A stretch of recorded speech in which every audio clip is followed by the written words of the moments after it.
भूभार हरण के लिए देवताओं के अवतार ग्रहण के निश्चय। वैशंपायन जी कहते हैं, जन्मेजय, जमदग्नि नंदन परशुराम ने 21 बार पृथ्वी के क्षत्रियों का संहार किया था। यह काम करके वे महेंद्र पर्वत पर चले गए और वहां तपस्या करने लगे।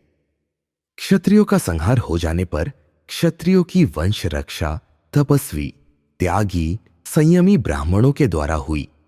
कुछ ही दिनों बाद फिर क्षत्रिय राज्य की पुनः स्थापना हो गई। क्षत्रियों के धर्मपूर्वक प्रजा पालन करने से ब्राह्मण आदि वर्णाश्रम धर्मी सुखी हो गए। राजा लोग काम, क्रोध और उनके कारण होने वाले दोषों को छोड़कर धर्मानुसार शासन और पालन करने लगे। समय पर वर्षा होती, बचपन में कोई भी न मरता और युवावस्था के पहले लोगों को स्त्री संसर्ग का ज्ञान भी न होता। क्षत्रिय बड़े बड़े यज्ञ करके ब्राह्मणों को खूब दक्षिणा देते और ब्राह्मण सांगोपांग त्रिकांड वेद का अध्ययन करते। उस समय कोई धन लेकर शास्त्रों का अध्यापन नहीं करता था और न शूद्रों की सन्निधि में वेदों का उच्चारण ही करता था। वैश्य दूसरों से बैलों द्वारा खेती का काम कराते थे। स्वयं उनके कंधे पर जुआ नहीं रखते थे तथा कमजोर हो जाने पर भी घास चारा आदि से उनका पालन करते रहते थे। बछड़े जब तक और कुछ नहीं खाने लगते थे तब तक गाय का दूध नहीं निकाला जाता था। व्यापारी तौलने जोखने में बेईमानी नहीं करते थे।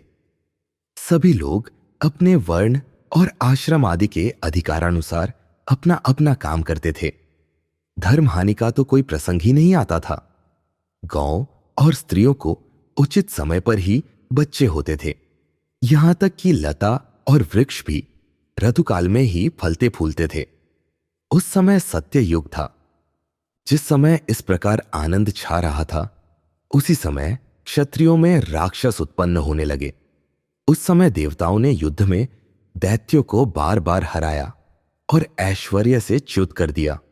वे न केवल मनुष्यों में बल्कि बैलों, घोड़ों, गधों, ऊंटों, भैंसों और मृगों में भी पैदा हुए। पृथ्वी उनके भार से त्रस्त हो गई। दैत्य और दानव मदोन्मत्त तथा उच्चुंखल राजाओं के रूप में भी उत्पन्न हुए। उन्होंने तरह तरह के रूप धारण करके पृथ्वी को भर दिया और सारी प्रजा को सताने लगे। उनकी उच्छृंखलता से पीड़ित और उद्विग्न होकर पृथ्वी ब्रह्मा जी की शरण में गई। उस समय वह इतनी भाराक्रांत हो रही थी कि शेष, कच्छप और दिग्गज भी उसे उठाने में असमर्थ हो गए थे। प्रजापति भगवान ब्रह्मा ने शरणागत पृथ्वी से कहा, देवी, तू जिस कार्य के लिए मेरे पास आई है उसके लिए मैं सब देवताओं को नियुक्त करूंगा। पृथ्वी लौट आई। ब्रह्मा जी ने देवताओं को आज्ञा दी कि तुम लोग पृथ्वी का भार उतारने के लिए अपने अपने अंशों से अलग अलग पृथ्वी पर अवतार लो। इसके बाद गंधर्व और अप्सराओं को भी बुलाकर कहा, तुम लोग भी स्वेच्छानुसार अपने अपने अंश से जन्म लो। सब देवताओं ने ब्रह्मा जी के सत्य, हितकारी और प्रयोजनानुकूल वचन को स्वीकार किया। इसके बाद सबने शत्रुनाशक भगवान नारायण के पास जाने के लिए वैकुंठ की यात्रा की। वे प्रभु अपने कर कमलों में चक्र और गदा रखते हैं। उनके वस्त्र पीले हैं, शरीर की कांति नीली है। उनका वक्ष स्थल ऊंचा और नेत्र बड़े मोहक हैं।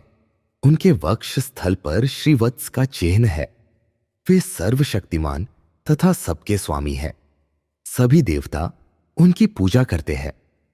इंद्र ने उनसे प्रार्थना की कि आप पृथ्वी का भार उतारने के लिए अंशावतार ग्रहण कीजिए। भगवान ने तथास्तु कहकर स्वीकार किया। इंद्र ने भगवान विष्णु से अवतार ग्रहण करने के संबंध में परामर्श किया। तदनुसार देवताओं को आज्ञा दी और फिर वैकुंठ से चले आए।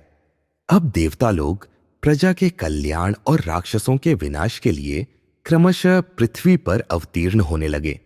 वे स्वेच्छानुसार ब्रह्म ऋषियों, अथवा राजर्षियों के वंश में जन्म लेकर मनुष्य भोजी असुरों का संहार करने लगे। वे बचपन में ही इतने बलवान थे कि असुरगण उनका बाल भी बांका नहीं कर सकते थे। देवता, दानव, पशु, पक्षी आदि संपूर्ण प्राणियों की उत्पत्ति। जन्मेजय ने कहा, भगवान, मैं देवता, दानव, गंधर्व, अप्सरा, मनुष्य, यक्ष, राक्षस और समस्त प्राणियों की उत्पत्ति सुनना चाहता हूं। आप कृपा करके उसका प्रारंभ से ही यथावत वर्णन कीजिए। वैशंपायन जी ने कहा, अच्छा, मैं स्वयं प्रकाश भगवान को प्रणाम करके देवता आदि की उत्पत्ति और नाश की कथा कहता हूं। ब्रह्मा जी के मानस पुत्र मरीचि, अत्रि, अंगिरा, पुलस्त्य, पुलह और क्रतु को तो तुम जानते ही हो। मरीचि के पुत्र कश्यप थे और कश्यप से ही यह सारी प्रजा उत्पन्न हुई है। दक्ष प्रजापति की 13 कन्याओं का नाम था अदिति, तिति, दनु, काला, दनायु, सिन्हिका, क्रोधा, प्राधा, विश्वा, विनता, कपिला, मुनि और कद्रु। इनसे उत्पन्न पुत्र पौत्रों की संख्या अनंत है। आदित्य के 12 आदित्य हुए। उनके नाम है धाता, मित्र, अर्यमा, शक्र, वरुण, अंश, भग, विवस्वानु, पूषा, सविता, त्वष्टा और विष्णु। इनमें सबसे छोटे विष्णु गुणों में सबसे बड़े थे। तिथि का एक पुत्र था हिरण्यकशिपु। उसके 5 पुत्र थे, ब्रह्माद, संहाद, अनुहाद, शिबी और बाष्कल। प्रहलाद के 3 पुत्र थे, विरोचन, कुंभ और निकुंभ। विरोचन का बलि और बलि का बाणासुर। बाणासुर भगवान शंकर का महान सेवक था। वह महाकाल के नाम से प्रसिद्ध है। धनु के 40 पुत्रों में विप्रचित्ति सबसे बड़ा, यशस्वी और राजा था। दानवों की संख्या असंख्य है। सिन्हिका से राहु हुआ, जो सूर्य और चंद्रमा को ग्रसता है। क्रूरा, क्रोधा से सुचंद्र, चंद्रहंता और चंद्र प्रमर्दन आदि पुत्र पौत्र हुए। क्रोधवश नाम का एक गण भी हुआ था। धनायु से 4 पुत्र हुए, विक्ष, बल, वीर और वृत्रासुर। काला से विनाशन, क्रोध, क्रोधहंता, क्रोध शत्रु और कालकेय नाम से प्रसिद्ध असुर हुए। भृगु ऋषि से असुरों के पुरोहित शुक्राचार्य का जन्म हुआ। इनके 4 पुत्र, जिनमें त्वष्टाधर और अत्रि प्रधान थे, असुरों का यज्ञ याग कराया करते। यह असुर और सुरवंश की उत्पत्ति पुराणों के अनुसार है। इनके पुत्र पौत्रों की गणना संभव नहीं है। तार्क्ष, अरिष्टनेमि, गरुड़, अरुण, आरुणी और वारुणी ये वैन्तेय कहलाते हैं। शेष, अनंत, वासुकी, तक्षक, भुजंगम, कूर्म, कुलिक आदि सर्पकद्रु के पुत्र हैं। भीमसेन, उग्रसेन, सुपर्ण, नारद आदि 16 देव गंधर्व कश्यप पत्नी मुनि के पुत्र हैं। ये सभी बड़े कीर्तिमान, बलवान और जितेंद्रिय हैं। राधा नाम की दक्ष कन्या से भी अनवद्या, मनुवंशा आदि कन्याएं और सिद्ध, पूर्ण, परही आदि देव गंधर्व उत्पन्न हुए। प्राधा से ही अलंबुषा, मिश्रकेशी, विद्युतपर्णा, तिलोत्तमा, अरुणा, रक्षिता, रंभा, मनोरमा, केशिनी, सुबाहु, सुरता, सुरजा, सुप्रिया आदि अप्सराएं और अतिबाहु, हाहा, हुहु और तुम्बुरु ये 4 गंधर्व भी हुए। कपिला से गाय, ब्राह्मण, गंधर्व और अप्सराएं उत्पन्न हुई। इस प्रकार मैंने तुम्हें सभी की उत्पत्ति सुना दी। इनमें सर्प, सुपर्ण, रुद्र, मरुत और गाय, ब्राह्मण आदि सभी है। ब्रह्मा के मानस पुत्र 6 ऋषियों के नाम पहले ही बतला चुका हूं। उनके 7वें पुत्र थे स्थाणु। स्थाणु के परम तेजस्वी 11 पुत्र हुए, मृगव्याध, सर्प, निर्कृति, अजयकपाद, अहिर्बुद्धन्य, पिनाकी, दहन, ईश्वर, कपाली, स्थाणु और भव। इन्हें ही 11 रुद्र कहते हैं। अंगिरा के 3 पुत्र हुए, बृहस्पति, उत्तथ्य और संवर्त। अत्रि के बहुत से पुत्र हुए। पुलस्त्य के राक्षस, वानर, किन्नर और यक्ष हुए। पुलह के शल्ब, सिंह, किम पुरुष, व्याप्र, यक्ष और भेड़िया जाति के पुत्र हुए। कृतु के वालखिल्य हुए। ब्रह्मा जी के दाएं अंगूठे से दक्ष और बाएं से उनकी पत्नी का जन्म हुआ। उस पत्नी से दक्ष की 500 कन्याएं हुईं। पुत्रों का नाश हो जाने पर दक्ष प्रजापति ने कन्याओं का विवाह इस शर्त पर किया कि उनके प्रथम पुत्र उन्हें मिल जाए। उन्होंने 10 कन्याओं का विवाह धर्म से, 27 का चंद्रमा से और 13 का कश्यप से किया था। धर्म की 10 पत्नियों के नाम ये हैं: कीर्ति, लक्ष्मी, धृति, मेधा, पुष्टि, श्रद्धा, क्रिया, बुद्धि, लज्जा और मति। धर्म के द्वार होने के कारण इन्हें उसकी पत्नी कहा गया है। 27 नक्षत्र ही चंद्रमा की पत्नियां हैं। वे समय की सूचना देती है। ब्रह्मा जी के पुत्र मनु, मनु के प्रजापति और प्रजापति के 8 वसु हुए धर, ध्रुव, सोम, अह, अनिल, आनल, प्रत्युष और प्रभास। धर और ध्रुव की माता का नाम धूम्रा, सोम की माता का मनस्विनी, अह की माता का रता, अनिल की माता का शुसा, अनल की माता का शांडिली तथा प्रत्युष और प्रभास की माता का नाम प्रभाता था। धर के 2 पुत्र हुए, द्रविण और होतहव्यवह। ध्रुव के काल, सोम के वर्चा, वर्चा के शिशिर, प्राण और रमण नामक के 3 पुत्र हुए। अह के 4 पुत्र हुए, ज्योति, शम, शांत और मुनि। अनल के कुमार हुए। कृतिकाओं ने इनका मातृत्व स्वीकार किया था, इसलिए इन्हें कार्तिकेय भी कहते हैं। इनके 3 पुत्र हुए, शाक, विशाख और नैगमेय। अनिल की पत्नी शिवा से मनोजव और अविज्ञात गति नामक के 2 पुत्र हुए। प्रत्युष के पुत्र थे देवल ऋषि। उनके भी 2 पुत्र हुए थे, क्षमावान और मनीषी। बृहस्पति की बहन ब्रह्मवादिनी और योगिनी थी। वही प्रभास की पत्नी हुई।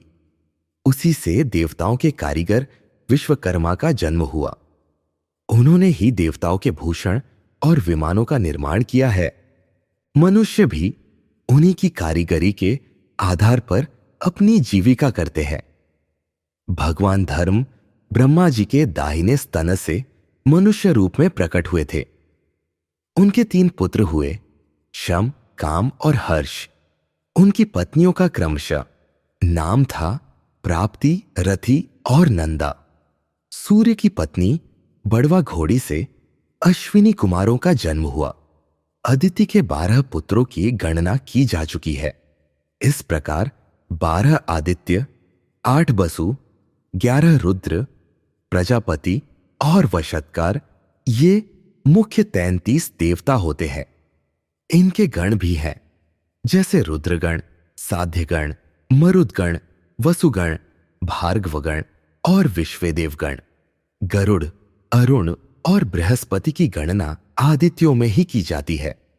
अश्विनी कुमार, औषधि और पशु आदि की गिनती गोहमक गण में है। इन देवगणों का कीर्तन करने से सारे पाप छूट जाते हैं। महर्षि भृगु ब्रह्मा के हृदय से प्रकट हुए थे। भृगु के शुक्राचार्य के अतिरिक्त च्यवन नामक पुत्र हुए। ये अपनी माता की रक्षा के लिए गर्भ से निकल आए थे। उनकी पत्नी का नाम था आरुणी।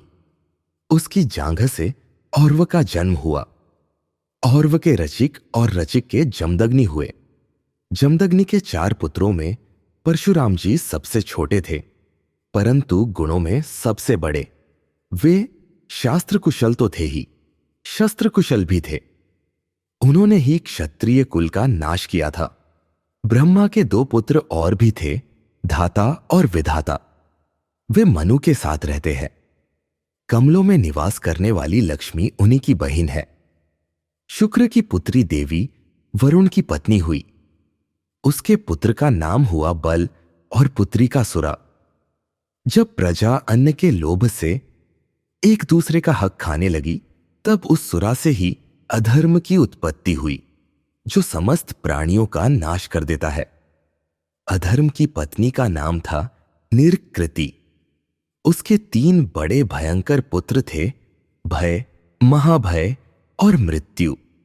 मृत्यु के पत्नी पुत्र कोई नहीं है। तागरा के 5 कन्याएं हुई काकी, शेनी, भासी, धृतराष्ट्री और शुकी। काकी से उलूक, शेनी से बाज, भासी से कुत्ते और गीध, धृतराष्ट्री से हंस कलहंस एवं चक्रवाक और शुकी से तोतों का जन्म हुआ। क्रोधा से 9 कन्याएं हुई, मृगी, मृगमंदा, हरि, भद्रमना, मातंगी, शार्दूली, श्वेता, सुरभि और सुरसा। मृगी से मृग, मृगमंदा से रीछ और श्रीमर छोटी जाति के मृग, भद्रमना से ऐरावत हाथी, हरि से चंचल घोड़े, वानर एवं गाय के समान पूंछ वाले दूसरे पशु तथा शार्दुली से सिंह, बाघ और गैंडे उत्पन्न हुए। मातंगी से सब तरह के हाथी और श्वेता से श्वेत दिग्गज हुए। सुरभि से रोहिणी, गंधर्वी, विमला और अनला नाम की 4 कन्याएं हुईं। रोहिणी से गाय बैल, गंधर्वी से घोड़े, अनला से खजूर, ताल, हिंताल, ताली, खरजूरिका, सुपारी और नारियल ये 7 पिंडफल वाले वृक्ष उत्पन्न हुए। अनला की पुत्री शुकी ही तोतों की जनी हुई। सुरसा से कंक पक्षी और नागों का जन्म हुआ। अरुण की भार्या शेनी से समपाती और जटायु हुए। कद्रु से सर्पों की उत्पत्ति तो कही ही जा चुकी है। इस प्रकार मुख्य मुख्य प्राणियों की उत्पत्ति का वर्णन किया गया। इस वृत्तांत का श्रवण करने से पापियों के पाप तो छूटते ही है, सर्वज्ञता की प्राप्ति भी होती है और अंत में उत्तम गति मिलती है। देवता तानावादिका, मनुष्य के रूप में अंशावतार और कर्ण की उत्पत्ति। वैशंपायन जी कहते हैं, जन्मेजय, अब मैं यह वर्णन करता हूं कि किन किन देवता और दानवों ने किन किन मनुष्यों के रूप में जन्म लिया था। दानवराज विप्रचित्ति, जरासंध और हिरण्यकशिपु शिशुपाल हुआ था। संहवाद शल्य और अनुहाद धृष्टकेतु हुआ था। शिबि दैत्य द्रुम राजा के रूप में और वाशकल भगदत्त हुआ था। कालनेमी दैत्य ने ही कंस का रूप धारण किया था। भरद्वाज मुनि के यहां बृहस्पति जी के अंश से द्रोणाचार्य अवतीर्ण हुए थे। वे श्रेष्ठ धनुर्धर, उत्तम शास्त्रवेत्ता और परम तेजस्वी थे। उनके यहां महादेव, यम, काल और क्रोध के सम्मिलित अंश से भयंकर अश्वत्थामा का जन्म हुआ था। वशिष्ठ ऋषि के शाप और इंद्र की आज्ञा से 8 वसु राजर्षि शांतनु के द्वारा गंगा जी के गर्भ से उत्पन्न हुए। उनमें सबसे छोटे भीष्म थे। वे कौरवों के रक्षक, वेदवेत्ता, ज्ञानी और श्रेष्ठ वक्ता थे। उन्होंने भगवान परशुराम से युद्ध किया था। रुद्र के एक गण ने कृपाचार्य के रूप में अवतार लिया था। द्वापर युग के अंश से शकुनि का जन्म हुआ था। मरुदगण के अंश से वीरवर सत्यवादी सात्यकी, राजर्षि द्रुपद, कृतवर्मा और विराट का जन्म हुआ था। अरिष्टा का पुत्र हंस नामक गंधर्वराज धृतराष्ट्र के रूप में पैदा हुआ था और उसका छोटा भाई पांडु के रूप में। सूर्य के अंश धर्म ही विदुर के नाम से प्रसिद्ध हुए। कुरुकुल कलंक दुरात्मा दुर्योधन कलयुग के अंश से उत्पन्न हुआ था। उसने आपस में वैर की आग सुलगाकर पृथ्वी को भस्म किया। पुलस्त्य वंश के राक्षसों ने दुर्योधन के 100 भाइयों के रूप में जन्म लिया था। धृतराष्ट्र का वह पुत्र, जिसका नाम युयुत्सु था, वैश्या के गर्भ से उत्पन्न एवं इनसे अलग था। युधिष्ठिर धर्म के, भीमसेन वायु के, अर्जुन इंद्र के तथा नकुल सहदेव अश्विनी कुमारों के अंश से उत्पन्न हुए थे। चंद्रमा का पुत्र वर्चा अभिमन्यु हुआ था। वर्चा के जन्म के समय चंद्रमा ने देवताओं से कहा था, मैं अपने प्राण प्यारे पुत्र को नहीं भेजना चाहता, फिर भी इस काम से पीछे हटना उचित नहीं जान पड़ता। असुरों का वध करना भी तो अपना ही काम है। इसलिए वर्चा मनुष्य बनेगा तो सही, परंतु वहां अधिक दिनों तक नहीं रहेगा। इंद्र के अंश से नरावतार अर्जुन होगा, जो नारायणावतार श्री कृष्ण से मित्रता करेगा। मेरा पुत्र अर्जुन का ही पुत्र होगा। नर नारायण की उपस्थिति न रहने पर मेरा पुत्र चक्रव्यूह का भेदन करेगा और घमासान युद्ध करके बड़े बड़े महारथियों को चकित कर देगा। दिन भर युद्ध करने के बाद सायंकाल में वह मुझसे आ मिलेगा। इसकी पत्नी से जो पुत्र होगा वही कुरुकुल का वंशधर होगा। सभी देवताओं ने चंद्रमा की इस उक्ति का अनुमोदन किया। जन्मेजय वही आपके दादा अभिमन्यु थे। अग्नि के अंश से धृष्टद्युम्न और एक राक्षस के अंश से शिखंडी का जन्म हुआ था। विश्वदेवगण द्रौपदी के पांचों पुत्र प्रतिविंध्य, सुतसोम, श्रुतकीर्ति, शतानीक और श्रुतसेन के रूप में पैदा हुए थे। वसुदेव जी के पिता का नाम शूरसेन था। उनकी एक अनुपम रूपवती कन्या थी जिसका नाम था पृथा। शूरसेन ने अग्नि के सामने प्रतिज्ञा की थी कि मैं अपनी पहली संतान अपनी बुआ के संतानहीन पुत्र कुंती भोज को दे दूंगा। उनके यहां पहले पृथा का ही जन्म हुआ, इसलिए उन्होंने उसे कुंती भोज को दे दिया। जिस समय पृथा छोटी थी, अपने पिता कुंती भोज के पास रहती और अतिथियों का सेवा सत्कार करती। एक बार पृथा ने दुर्वासा ऋषि की बड़ी सेवा की। उसकी सेवा से जितेंद्रिय ऋषि बड़े प्रसन्न हुए। उन्होंने पृथा को एक मंत्र बतलाया और कहा कि इसे कल्याणी, मैं तुम पर प्रसन्न हूं। तुम इस मंत्र से जिस देवता का आवाहन करोगी उसी के कृपा प्रसाद से तुम्हें पुत्र उत्पन्न होगा। दुर्वासा ऋषि की बात सुनकर पृथा कुंती को बड़ा कुतूहल हुआ। उसने एकांत में जाकर भगवान सूर्य का आवाहन किया। सूर्यदेव ने आकर तत्काल गर्भस्थापन किया, जिससे उन्हीं के समान तेजस्वी कवच और कुंडल पहने एक सर्वांग सुंदर बालक उत्पन्न हुआ। कलंक से भयभीत होकर कुंती ने उस बालक को छिपाकर नदी में बहा दिया। अधिरथ ने उसे निकाला और अपनी पत्नी राधा के पास ले जाकर उसे पुत्र बना लिया। उन दोनों ने उस बालक का नाम वसुसेन रखा था। वही पीछे कर्ण के नाम से प्रसिद्ध हुआ। वह अस्त्र विद्या में बड़ा प्रवीण और वेदांगों का ज्ञाता हुआ। वह बड़ा उदार, सत्य, पराक्रमी और बुद्धिमान था। जिस समय वह जप करने के लिए बैठता, उस समय ब्राह्मण उससे जो मांगते वही दे देता था। एक दिन की बात है, कर्ण जप कर रहा था। देवराज इंद्र सारी प्रजा और अपने पुत्र अर्जुन के हित के लिए ब्राह्मण का वेश धारण करके उसके पास आए और उन्होंने उसके शरीर के साथ उत्पन्न कवच और कुंडल मांगे।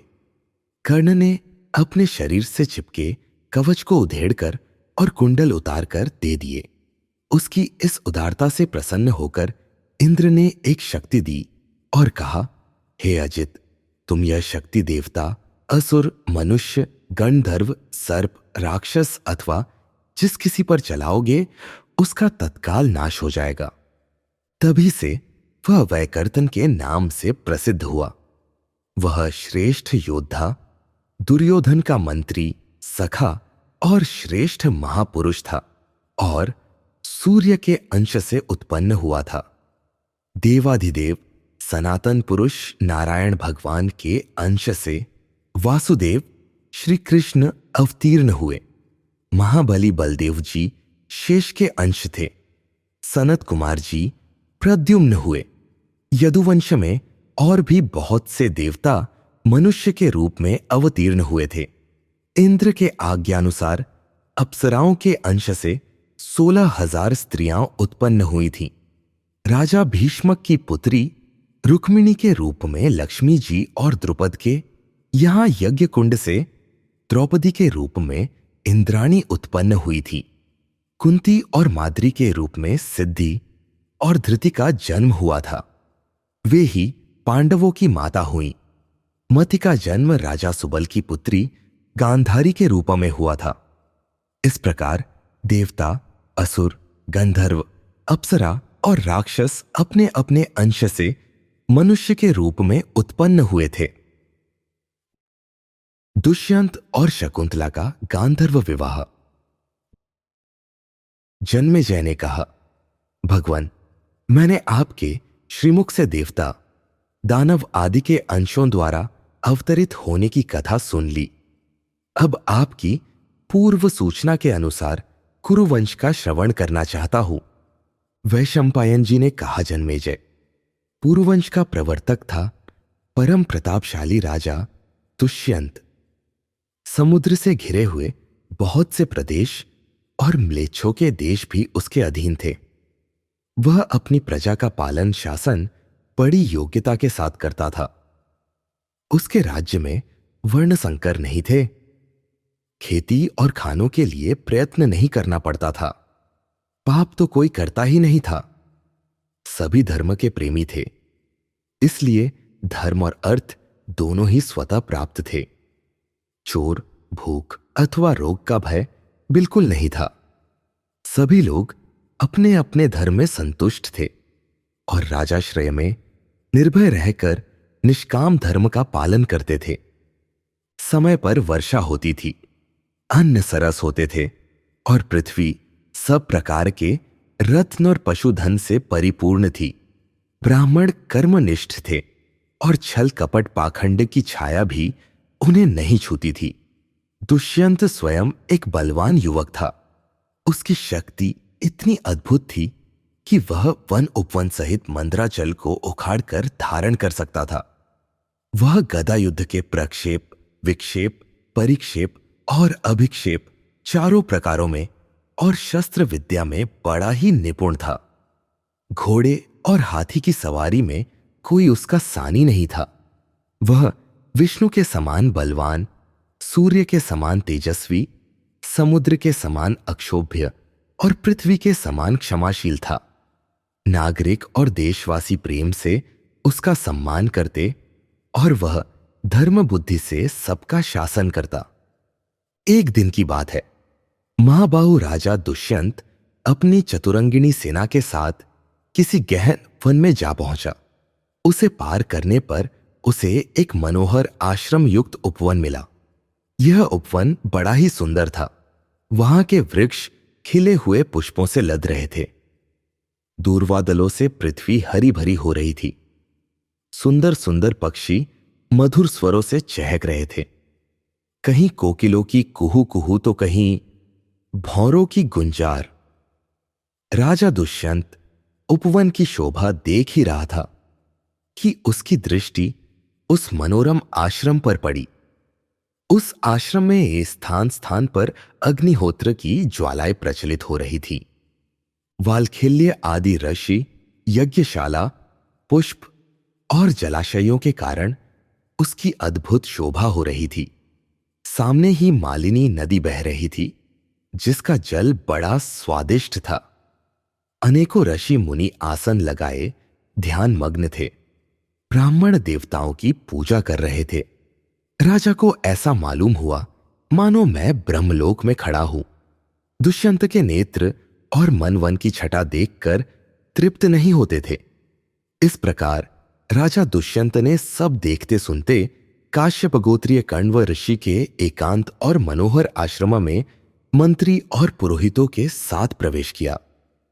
दुष्यंत ने मंत्री और पुरोहितों को आश्रम के द्वार पर ही रोक दिया और स्वयं पी और स्वयं भीतर गया। वहां उस समय कण्व ऋषि उपस्थित नहीं थे। राजा ने आश्रम को सूना देखकर ऊंचे स्वर से पुकारा, यहां कौन है? दुष्यंत की आवाज सुनकर एक लक्ष्मी के समान सुंदरी कन्या तपस्विनी के वेश में आश्रम से निकली। उसने राजा दुष्यंत को देखकर सम्मान पूर्वक कहा, स्वागत है। फिर उसने आसन, पाद्य और अर्घ्य के द्वारा राजा का आतिथ्य करके उनसे स्वास्थ्य और कुशल के संबंध में प्रश्न किया। स्वागत सत्कार के बाद उस तपस्विनी कन्या ने तनिक मुस्कुराकर पूछा कि मैं आपकी क्या सेवा करूं? राजा दुष्यंत ने सर्वांग सुंदरी एवं मधुर भाषिणी कन्या की ओर देखकर कहा, मैं परम भाग्यशाली महर्षि कण्व का दर्शन करने के लिए आया हूं। वे इस समय कहां हैं? कृपा करके बतलाइए। शकुंतला ने कहा, मेरे पूजनीय पिताजी फल फूल लाने के लिए आश्रम से बाहर गए हैं, दसे ये है। आप घड़ी दो घड़ी उनकी प्रतीक्षा कीजिए, तब उनसे मिल सकेंगे। शकुंतला की भरी जवानी और अनुपम रूप देखकर दुष्यंत ने पूछा, सुंदरी, तुम कौन हो? तुम्हारे पिता कौन है और किस लिए यहां आई हो? तुमने मेरा मन मोहित कर लिया है। मैं तुम्हें जानना चाहता हूं। शकुंतला ने बड़ी मिठास के साथ कहा, मैं महर्षि कण्व की पुत्री हूं। राजा ने कहा, कल्याणी, विश्ववंद्य महर्षि कण्व तो अखंड ब्रह्मचारी है। धर्म अपने स्थान से विचलित हो सकता है, परंतु वे नहीं। ऐसी दशा में तुम उनकी पुत्री कैसे हो सकती हो?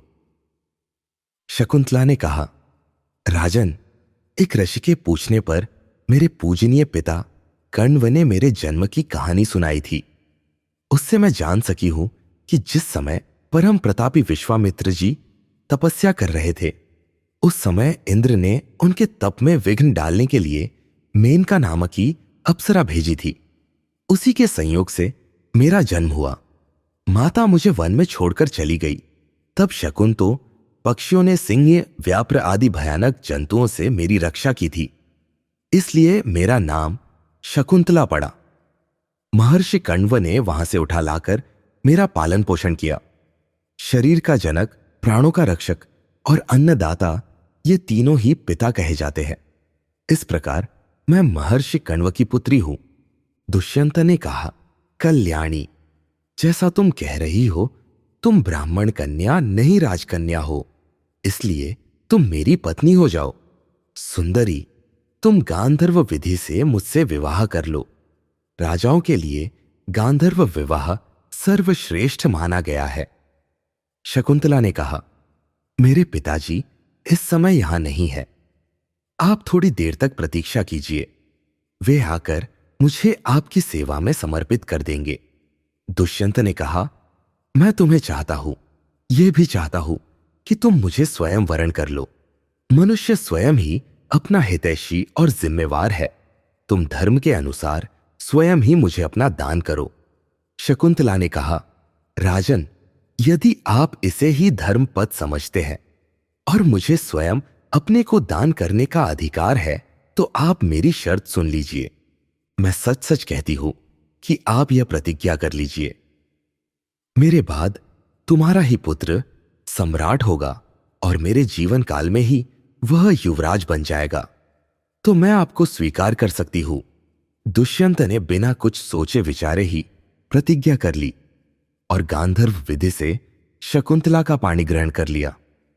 दुष्यंत ने उसके साथ समागम करके बारंबार यह विश्वास दिलाया कि मैं तुम्हें लाने के लिए चतुरंगिणी सेना भेजूंगा और शीघ्र से शीघ्र तुम्हें अपने महल में ले चलूंगा। इस प्रकार कह सुनकर दुष्यंत अपनी राजधानी के लिए रवाना हुआ। उसके मन में बड़ी चिंता थी कि महर्षि कण्व यह सब सुनकर न जाने क्या करेंगे। थोड़ी ही देर बाद महर्षि कण्व आश्रम पर आ पहुंचे, परंतु शकुंतला लज्जावश उनके पास नहीं गई। त्रिकालदर्शी कण्व ने दिव्य दृष्टि से सारी बातें जानकर प्रसन्नता के साथ शकुंतला से कहा, बेटी, तुमने मुझसे बिना पूछे एकांत में जो काम किया है वह धर्म के विरुद्ध नहीं है। क्षत्रियों के लिए गांधर्व विवाह शास्त्र सम्मत है। दुष्यंत एक धर्मात्मा, उदार एवं श्रेष्ठ पुरुष है। उसके संयोग से बड़ा बलवान पुत्र होगा और वह सारी पृथ्वी का राजा होगा। जब वह शत्रुओं पर चढ़ाई करेगा, उसका रथ कहीं भी न रुकेगा। शकुंतला के कहने पर महर्षि कण्व ने दुष्यंत को वर दिया कि उसकी बुद्धि धर्म में दृढ़ रहे और राज्य अविचल रहे। भरत का जन्म दुष्यंत के द्वारा, उसकी स्वीकृति और राज्याभिषेक। वैशंपायन जी कहते हैं, जन्मेजय समय पर शकुंतला के गर्भ से पुत्र हुआ। वह अत्यंत सुंदर और बचपन में ही बड़ा बलिष्ठ था। महर्षि कण्व ने विधिपूर्वक उसके जात कर्म आदि संस्कार किए। उस शिशु के दांत सफेद सफेद और बड़े नुकीले थे, कंधे सिंह के से थे, दोनों हाथों में चक्र का चिन्ह था तथा सिर बड़ा और ललाट ऊंचा था। वह ऐसा जान पड़ता मानो कोई देवकुमार हो। वह उस वर्ष की अवस्था में ही सिंह, बाघ, शूकर और हाथियों को आश्रम के वृक्षों से बांध देता था। कभी उन पर चढ़ता, कभी डांटता तथा कभी उनके साथ खेलता और दौड़ लगाता था। आश्रमवासियों ने उसके द्वारा समस्त हिंस्र जंतुओं का दमन होते देख उसका नाम सर्वदमन रख दिया। वह बड़ा विक्रमी, ओजस्वी और बलवान था। बालक के अलौकिक कर्म देखकर महर्षि कण्व ने शकुंतला से कहा, अब यह युवराज होने के योग्य हो गया। फिर उन्होंने अपने शिष्यों को आज्ञा दी कि शकुंतला को पुत्र के साथ उसके पति के घर पहुंचा आओ। कन्या का बहुत दिनों तक मायके में रहना कीर्ति, चरित्र और धर्म का घातक है। शिष्यों ने आज्ञा अनुसार शकुंतला और सर्वदमन को लेकर हस्तिनापुर की यात्रा की। सूचना और स्वीकृति के बाद शकुंतला राजसभा में गई। अब ऋषि के शिष्य लौट गए। शकुंतला ने सम्मानपूर्वक निवेदन किया कि राजन, यह आपका पुत्र है, अब इसे आप युवराज बनाइए। इस देवतुल्य कुमार के संबंध में आप अपनी प्रतिज्ञा पूरी कीजिए। शकुंतला की बात सुनकर दुष्यंत ने कहा, अरे दुष्ट तापसी, तू किसकी पत्नी है? मुझे तो कुछ भी स्मरण नहीं है। तेरे साथ धर्म, अर्थ और काम का कोई भी मेरा संबंध नहीं है। तू जा ठहर, अथवा जो तेरी मौज में आवे कर। दुष्यंत की बात सुनकर तपस्विनी शकुंतला बेहोश सी होकर खंभे की तरह निश्चल भाव से खड़ी रह गई। उसकी आंखें लाल हो गईं, होठ फड़कने लगे और वह दृष्टि टेढ़ी करके दुष्यंत की ओर देखने लगी। थोड़ी देर ठहरकर दुख और क्रोध से भरी शकुंतला दुष्यंत से बोली, महाराज, आप जानबूझकर ऐसा क्यों कह रहे हैं कि मैं नहीं जानता? ऐसी बात तो नीच मनुष्य कहते हैं। आपका हृदय इस बात का साक्षी है कि झूठ क्या है और सच क्या है।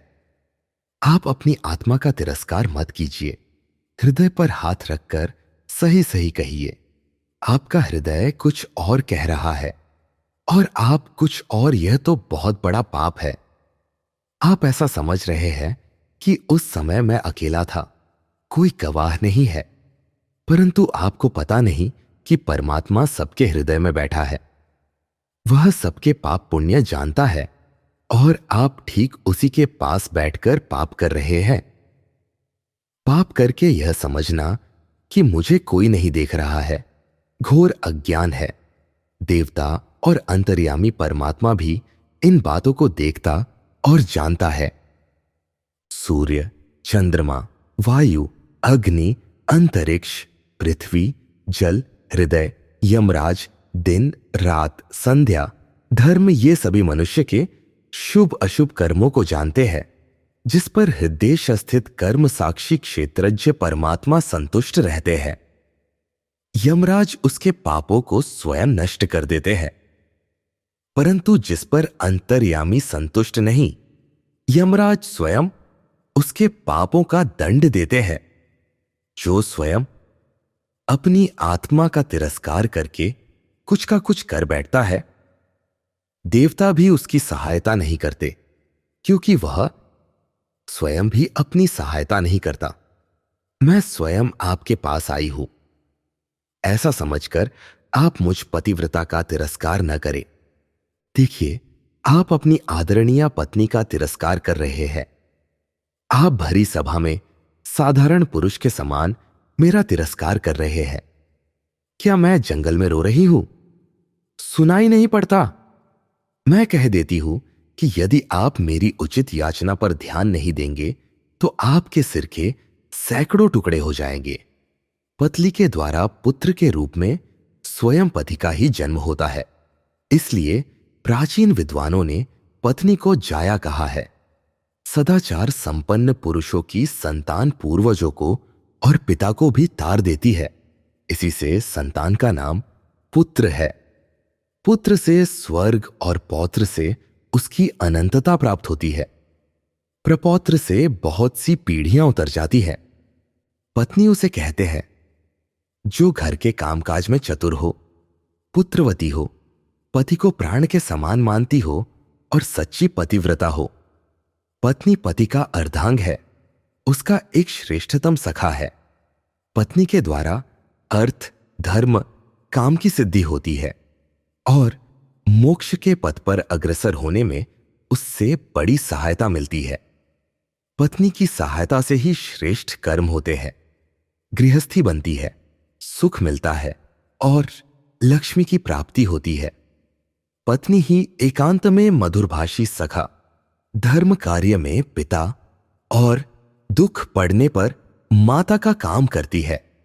बटोहियों के लिए घोर से घोर जंगल में भी पत्नी विश्राम स्थान है। व्यवहार में लोग सपत्नी का विशेष विश्वास करते हैं। घोर विपत्ति के समय और मरने पर भी पत्नी ही अपने पति का अनुगमन करती है। पति के सुख के लिए स्त्रियां सती हो जाती है और स्वर्ग में पहले ही पहुंचकर पति का स्वागत करती है। विवाह का यही उद्देश्य है। इस लोक और परलोक में पत्नी जैसा सहायक और कौन है? पत्नी के गर्भ से उत्पन्न पुत्र दर्पण में दीख पड़ते मुख के समान है। भला उसे देखकर कितना आनंद होता है। रोग से और मानसिक जलन से व्याकुल पुरुष अपनी पत्नी को देखकर आह्लादित हो जाते हैं। इसी से क्रोध आने पर भी पत्नी का अप्रिय नहीं किया जाता, क्योंकि प्रेम, प्रसन्नता और धर्म उसी के अधीन है। अपनी उत्पत्ति भी तो स्त्रियों के द्वारा ही होती है। ऋषियों में भी ऐसी शक्ति नहीं कि बिना पत्नी के संतान उत्पन्न कर सके। अपने धूल से लथपथ पुत्र को भी हृदय से लगाने में जो सुख मिलता है, उससे बढ़कर और क्या है। आपका पुत्र स्वयं आपके सामने खड़ा है और प्रेम भरी दृष्टि से देखता हुआ आपकी गोद में बैठने के लिए उत्सुक है। इसका तिरस्कार क्यों कर रहे हैं? चींटियां भी अपने अंडों का पालन करती है, उन्हें फोड़ती नहीं है। आप इसका पालन पोषण क्यों नहीं करते? पुत्र को हृदय से लगाने पर जैसा सुख होता है, वैसा सुकोमल वस्त्र पत्नी अथवा जल के स्पर्श से नहीं होता। यह पुत्र आपका स्पर्श करे। राजन, मैंने इस पुत्र को 3 वर्ष तक अपने गर्भ में धारण किया है। यह आपको सुखी करेगा। इसके जन्म के समय आकाशवाणी ने कहा कि यह बालक 100 अश्वमेध यज्ञ करेगा। जात कर्म के समय जो वेद मंत्र पढ़े जाते हैं, वे सब आपको मालूम है। पिता पुत्र को अभिमंत्रित करता हुआ कहता है, तुम मेरे सर्वांग से उत्पन्न हुए हो, तुम मेरे हृदय की निधि हो, मेरा अपना ही नाम है पुत्र। बेटा, तुम 100 वर्ष तक जियो। मेरा जीवन और आगे की वंश परंपरा तुम्हारे अधीन है, इसलिए तुम सुखी रहकर 100 वर्ष तक जियो। यह बालक आपके अंग से ही, आपके हृदय से ही उत्पन्न हुआ है। आप क्यों नहीं अपने को इसके रूप में मूर्तिमान देखते? मैं मेनका की कन्या हूं। अवश्य ही मैंने पूर्व जन्म में कोई पाप किया होगा, जिससे बचपन में मेरी मां ने मुझे छोड़ दिया और अब आप छोड़ रहे हैं। आपकी ऐसी ही इच्छा है तो मुझे भले ही छोड़ दीजिए। मैं अपने आश्रम पर चली जाऊंगी, परंतु यह आपका पुत्र है, इस बच्चे को मत छोड़िए। दुष्यंत ने कहा, शकुंतले, मुझे मालूम नहीं कि मैंने तुमसे पुत्र उत्पन्न किया है। स्त्रियां तो प्राय झूठ बोलती ही हैं। तुम्हारी बात पर भला कौन विश्वास करेगा? तुम्हारी एक भी बात विश्वास करने योग्य नहीं है। मेरे सामने इतनी ढिठाई, कहां महर्षि विश्वामित्र, कहां मेनका और कहां तेरे जैसी साधारण नारी। चली जा यहां से। इतने थोड़े दिनों में भला ये बालक शालकीय वृक्ष जैसा कैसे हो सकता है? जा जा, चली जा। शकुंतला ने कहा, राजन, कपट न करो। सत्य सहस्रों अश्वमेध से भी श्रेष्ठ है। सारे वेदों को पढ़ ले और सारे तीर्थों में स्नान कर ले, फिर भी सत्य उनसे बढ़कर है। सत्य से बढ़कर धर्म भी नहीं है। सत्य से बढ़कर कुछ है ही नहीं। झूठ से बढ़कर निंदनीय भी कुछ नहीं है। सत्य स्वयं परब्रह्म परमात्मा है। सत्य ही सर्वश्रेष्ठ प्रतिज्ञा है। तुम अपनी प्रतिज्ञा मत तोड़ो। सत्य सर्वदा तुम्हारे साथ रहे। यदि झूठ से ही तुम्हारा प्रेम है और मेरी बात पर विश्वास नहीं करते हो तो मैं स्वयं चली जाऊंगी। मैं झूठे के साथ नहीं रहना चाहती। राजन, मैं कह देती हूं कि चाहे तुम इस लड़के को अपनाओ या नहीं, मेरा यह पुत्र ही सारी पृथ्वी का शासन करेगा। इतना कहकर शकुंतला वहां से चल पड़ी। इसी समय ऋत्विजु, पुरोहित, आचार्य और मंत्रियों के साथ बैठे हुए दुष्यंत को संबोधित करके आकाशवाणी ने कहा, माता तो केवल भांति ही धोखनी के समान है। पुत्र पिता का ही होता है, क्योंकि पिता ही पुत्र के रूप में उत्पन्न होता है। तुम पुत्र का पालन पोषण करो। शकुंतला का अपमान मत करो। अपना औरस पुत्र यमराज के पंजों से छुड़ा लेता है। सचमुच तुम्हें ने इस बालक का गर्भाधान किया था। शकुंतला की बात सर्वथा सत्य है। तुम्हें हमारी आज्ञा मानकर ऐसा करना ही चाहिए। तुम्हारे भरण पोषण के कारण ही इसका नाम भरत होगा। आकाशवाणी सुनकर दुष्यंत आनंद से भर गए। उन्होंने पुरोहित और मंत्रियों से कहा, आप लोग अपने कानों से देवताओं की वाणी सुन लें। मैं भी ठीक ठीक यही जानता और समझता हूं कि यह मेरा पुत्र है। यदि मैं केवल शकुंतला के कहने से ही इसे स्वीकार कर लेता तो सारी प्रजा इस पर संदेह करती और इसका कलंक नहीं छूट पाता। इसी उद्देश्य से प्रेरित होकर मैंने ऐसा दुर्व्यवहार किया है। अब उन्होंने बच्चे को स्वीकार किया और उसके संस्कार कराए। उन्होंने अपने पुत्र का सिर छूमकर उसे छाती से लगा लिया। चारों ओर आनंद की नदी उमड़ आई। जय जयकार होने लगा। दुष्यंत ने धर्म के अनुसार अपनी पत्नी का सत्कार किया और सांत्वना देते हुए कहा, देवी, मैंने तुम्हारे साथ जो संबंध किया था वह किसी को मालूम नहीं था। अब सब लोग तुम्हें रानी के रूप में स्वीकार कर लें, इसीलिए मैंने यह क्रूरता की थी। लोग समझने लगते कि मैंने मोहित होकर तुम्हारी बात स्वीकार कर ली है। लोग मेरे पुत्र के युवराज होने में भी आपत्ति करते। मैंने तुम्हें अत्यंत क्रोधित कर दिया था, इसलिए तुमने प्रणय कोपवश मुझसे जो अप्रिय वाणी कही है उसका मुझे कुछ भी विचार नहीं है। हम दोनों एक दूसरे के प्रिय हैं। इस प्रकार कहकर दुष्यंत ने अपनी प्राण प्रिया को वस्त्र, भोजन आदि से संतुष्ट किया। समय पर भरत का युवराज पद पर अभिषेक हुआ। दूर दूर तक भरत का शासन चक्र प्रसिद्ध हो गया।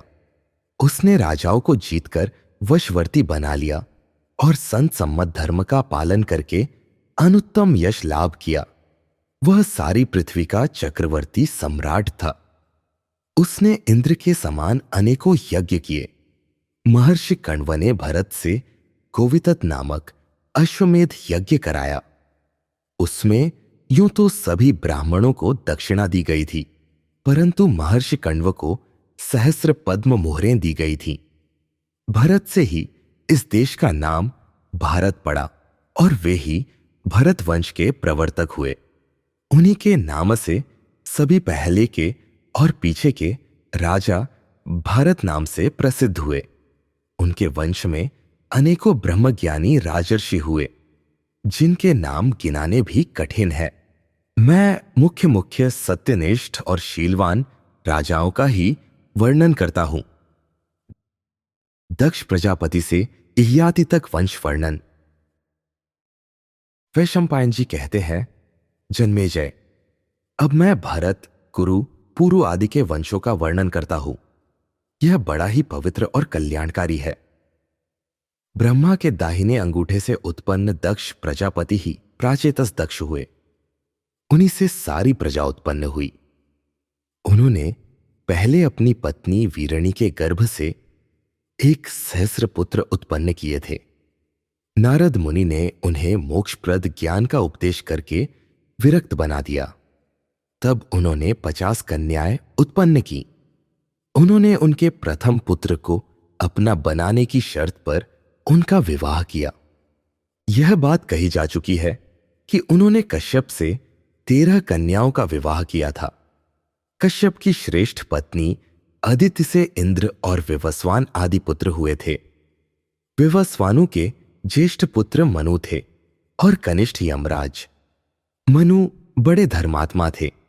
उन्हीं से मानव जाति की उत्पत्ति हुई और सूर्यवंश मनुवंश के नाम से कहलाया।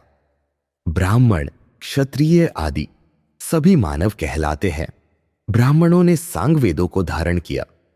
मनु के 10 पुत्र ये हैं: वेण, धृष्णु, नरिष्यंत, नाभाग, इक्ष्वाकु, कारुष, शर्याति, इलाकन्या, पृषद्र और नाभागारिष्ट।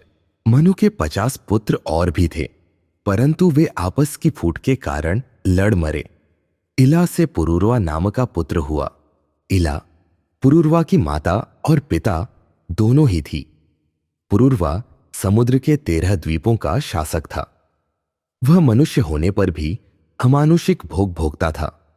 अपने बल पौरुष के मद से उन्मत्त होकर पुरूरवा ने ब्राह्मणों का बहुत सा धन एवं रत्न छीन लिए। सनत कुमार ने ब्रह्मलोक से आकर उसे बहुत समझाया भी, परंतु उस पर कोई असर नहीं पड़ा।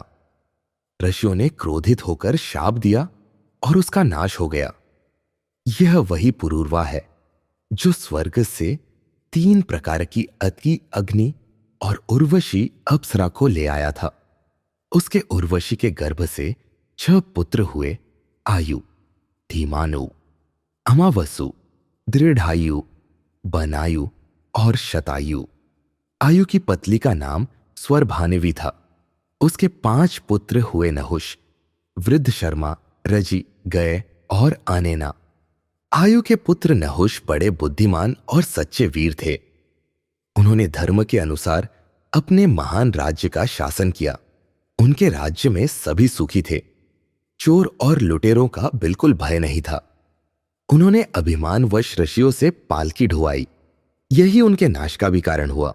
यो तो उन्होंने तेज, तपस्या और बल विक्रम से देवताओं को भी पराजित करके अपने को इंद्र बना लिया था। नहुष के 6 पुत्र हुए: यति, ययाति, संयाति, आयाति, अयति और ध्रुव। यति योग साधना करके ब्रह्मस्वरूप हो गए, इसलिए नहुष के दूसरे पुत्र ययाति राजा हुए। उन्होंने बहुत से यज्ञ किए और बड़ी भक्ति से देवता और पितर आदि की उपासना करते हुए प्रेम से प्रजा का पालन किया। उनकी 2 पत्नियां थीं, देवयानी और शर्मिष्ठा। देवयानी से 2 पुत्र हुए: यदु और तुर्वसु, तथा शर्मिष्ठा से 3 पुत्र हुए: ध्रुवयु, अनु और पुरु। कच और देवयानी की कथा। जन्मेजय ने पूछा, ब्राह्मण, हमारे पूर्वज राजा ययाति ब्रह्मा से 10वें पुरुष थे। उन्होंने शुक्राचार्य की कन्या देवयानी से, जो ब्राह्मणी थी, कैसे विवाह किया? यह अनहोनी घटना कैसे घटित हुई? आप कृपया करके यह वृत्तांत सुनाइए। वैशंपायन जी ने कहा, जन्मेजय, आपके पूर्वज राजा याति ने शुक्राचार्य और वृषपर्वा की पुत्रियों से किस प्रकार विवाह किया था, सो सुनिए। उन दिनों त्रिलोकों पर अधिकार करने के लिए देवता और असुर आपस में लड़ भिड़ रहे थे। देवताओं ने अपनी विजय के लिए आंगिरस बृहस्पति को और असुरों ने भार्गव शुक्र को अपना पुरोहित बनाया। ये दोनों ब्राह्मण भी आपस में बड़ी होड़ रखते थे। जब युद्ध में देवताओं ने असुरों को मार डाला, तब शुक्राचार्य ने उन्हें अपनी विद्या के बल से जीवित कर दिया। परंतु असुरों ने जिन देवताओं को मारा था उन्हें बृहस्पति जीवित न कर सके। शुक्राचार्य संजीवनी विद्या जानते थे, परंतु बृहस्पति नहीं। इससे देवताओं को बड़ा दुख हुआ। वे घबराकर बृहस्पति के बड़े पुत्र कच के पास गए और उनसे यह प्रार्थना की, भगवान, हम आपकी शरण में हैं, आप हमारी सहायता कीजिए। अमित तेजस्वी विप्रवर शुक्राचार्य के पास जो संजीवनी विद्या है उसे आप शीघ्र ही प्राप्त कर लीजिए। हम लोग आपको यज्ञ में भागीदार बना लेंगे। शुक्राचार्य आजकल वृषपर्वा के पास रहते हैं। देवताओं की प्रार्थना स्वीकार कर कच्छ शुक्राचार्य के पास गया और उनसे निवेदन किया, मैं महर्षि अंगिरा का पौत्र और देवगुरु बृहस्पति का पुत्र हूं। मेरा नाम कच्छ है। आप मुझे शिष्य के रूप में स्वीकार कीजिए। मैं 1000 वर्ष तक आपके पास रहकर ब्रह्मचर्य का पालन करूंगा। स्वीकृति दीजिए। शुक्राचार्य ने कहा, बेटा, स्वागत है। मैं तुम्हारी बात स्वीकार करता हूं। तुम मेरे पूजनीय हो। मैं तुम्हारा सत्कार करूंगा और मैं समझता हूं कि यह बृहस्पति का ही सत्कार है। कच्छ ने शुक्राचार्य के आज्ञानुसार ब्रह्मचर्य व्रत ग्रहण किया। वह अपने गुरुदेव को तो प्रसन्न रखता ही, गुरुपुत्री देवयानी को भी संतुष्ट रखता। 500 वर्ष बीत जाने पर दानवों को यह बात मालूम हुई कि कच्छ का क्या अभिप्राय है। उन्होंने चिढ़कर गौ चराते समय बृहस्पति जी से द्वेष होने के कारण और संजीवनी विद्या की रक्षा के लिए कच्छ को मार डाला और उसके टुकड़े टुकड़े करके भेड़ियों को खिला दिया। गायें बिना रक्षक के ही अपने स्थान पर लौट आईं। देवयानी ने देखा कि गायें तो आ गईं पर कच्छ नहीं आया। तब उसने अपने पिता से कहा, पिताजी, आपने अग्निहोत्र कर लिया, सूर्यास्त हो गया, गायें बिना रक्षक के ही लौट आई ही, किंतु कच्छ कहां रह गया? निश्चय ही उसे किसी ने मार डाला या वह स्वयं मर गया। पिताजी, मैं आपसे सौगंध खाकर सच सच कहती हूं कि मैं बिना कच्छ के नहीं जी सकती। शुक्राचार्य ने कहा, अरे तू इतना घबराती क्यों है? मैं अभी उसे जिला देता हूं। शुक्राचार्य ने संजीवनी विद्या का प्रयोग करके कच्छ को पुकारा, आओ बेटा। कच्छ का एक एक अंग भेड़ियों का शरीर छेद छेद कर निकल आया और वह कच्छ जीवित होकर शुक्राचार्य की सेवा में उपस्थित हुआ। देवयानी के पूछने पर उसने सारा वृत्तांत कह सुनाया। इसी प्रकार असुरों के मारने पर दूसरी बार भी शुक्राचार्य ने कच्छ को जिला दिया। तीसरी बार असुरों ने नई युक्ति की। उन्होंने कच्छ को काटकर आग से जलाया और उसके शरीर की राख वारुणी में मिलाकर शुक्राचार्य को पिला दी। देवयानी ने पिता से पूछा, पिताजी, फूल लेने के लिए कच्छ गया था, लौटा नहीं, कहीं वह फिर तो नहीं मर गया? मैं उसके बिना जी नहीं सकती। मैं यह बात सौगंध खाकर कहती हूं। शुक्राचार्य ने कहा, बेटी, मैं क्या करूं? असुर उसे बार बार मार डालते हैं। देवयानी के हट करने पर उन्होंने फिर संजीवनी विद्या का प्रयोग किया और कच्छ को बुलाया। कच्छ ने भयभीत होकर उनके पेट के भीतर से ही धीरे धीरे अपनी स्थिति बतलाई। शुक्राचार्य ने कहा, बेटा, तुम सिद्ध हो। देवयानी तुम्हारी सेवा से बहुत प्रसन्न है। यदि तुम इंद्र नहीं हो तो लो, मैं तुम्हें संजीवनी विद्या बतलाता हूं। तुम इंद्र नहीं ब्राह्मण हो, तभी तो मेरे पेट में अब तक जी रहे हो। लो, यह विद्या और मेरा पेट फाड़कर निकल आओ। तुम मेरे पेट में रह चुके हो, इसलिए सुयोग्य पुत्र के समान मुझे फिर जीवित कर देना। कच्छ ने वैसा ही किया और प्रणाम करके कहा, जिसने मेरे कानों में संजीवनी विद्या रूप अमृत की धारा डाली है, वही मेरा माता पिता है। मैं आपका कृतज्ञ हूं। मैं आपके साथ कभी कृतज्ञता नहीं कर सकता। जो वेद स्वरूप उत्तम ज्ञान के दिए दाता गुरु का आदर नहीं करता, वह कलंकित होकर नरकगामी होता है। शुक्राचार्य जी को यह जानकर बड़ा क्रोध हुआ कि धोखे में शराब पीने के कारण मेरे विवेक का नाश हो गया और मैं ब्राह्मण कुमार कच को ही पी गया।